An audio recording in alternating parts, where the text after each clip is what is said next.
Hey, good morning. This is Michael Patrick, the Cafe Counselor. I'm here in San Francisco, and I wanted to bring up a topic which comes dear to my heart, or dear to my head, which is baldness. Oftentimes.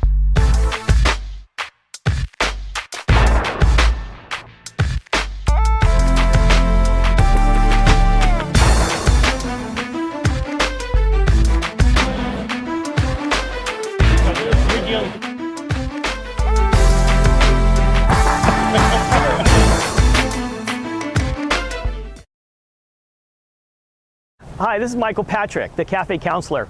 I'm here in San Francisco with the Golden Gate Bridge as a backdrop, and we're having a great time other than the fact it's a little too windy for us. Today I wanted to bring up a topic that's near and dear to my heart.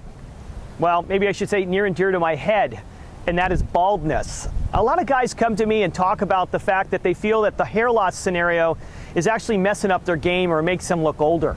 Well, the truth, my friends, is that it really is not as much of an obstacle as you believe it to be. What we have found is that at the end of the day, women have less of an issue with hair loss than you believe they do. In fact, I have a story about this.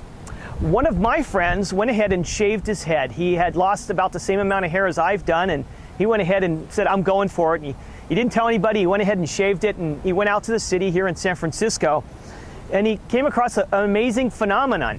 What happened was he started to attract a completely different woman than anyone he attracted before. In fact, that night, women actually had come up to him and were rubbing his head. He, in reality, was getting more attention being bald than when he had the receding hairline. So some tips when it comes down to the receding hairline. One of the things I recommend is that you go ahead and either shave it off, keep it tight, like keep your hair tight, try to avoid at all costs comb-overs, and try to avoid what we used to call the bozo look. Now, the bozo look, for those that are too young to understand, is there was a character in the 60s, I guess, or 70s, named Bozo the Clown, bald on top and lots of red hair on the sides. Well, for those who have lost a bunch of hair, you understand that what happens is that your hair starts growing quite a bit in the areas where it's thick and not very much in the areas where it's thin. The net result is you can get a puffy look on both sides of your head. My advice, don't let this happen. It really makes you look older. The advice I get from my hairstylist, she says, keep it short, keep it tight, and it makes you look younger. I have to agree with her. I hope this guys gives you guys some insights on my take on this, and I don't want you guys to be worrying about it. Just go out and be proud of what you've got and use that confidence as the winning combination. If there was ever anything that can overcome hair loss, it's confidence. Now, here's the neat thing about confidence. Every one of us possesses something in our repertoire that we're confident about. So I have a story about confidence before we go back to baldness. I gave that talk once about confidence and focus in on what you're confident on.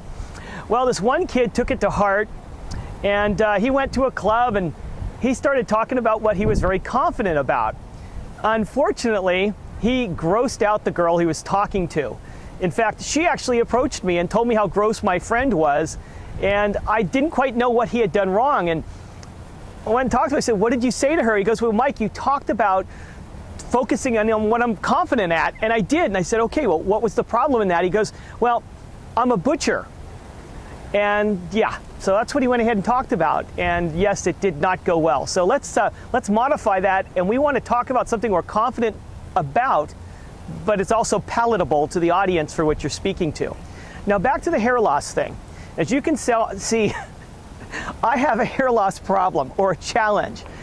So it just gives me something else to overcome. But at the end, it really hasn't been an obstacle for me. It's something that's come about for many of us. I deal with it, and it does bother me, but I try not to wear it on my shoulder.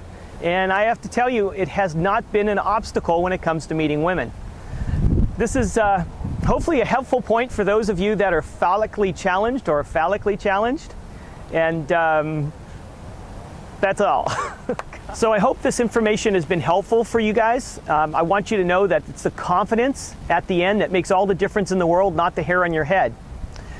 What I do want you to do is let me know if this was helpful for you. Leave a comment below. I'd really like to get your feedback. If you have any questions, Add a tagline, give me that feedback, and we can make this one of the other topics. But do want to encourage you all to go ahead and leave comments. It makes a tremendous difference, not just for me, but other readers and viewers. You have a good day.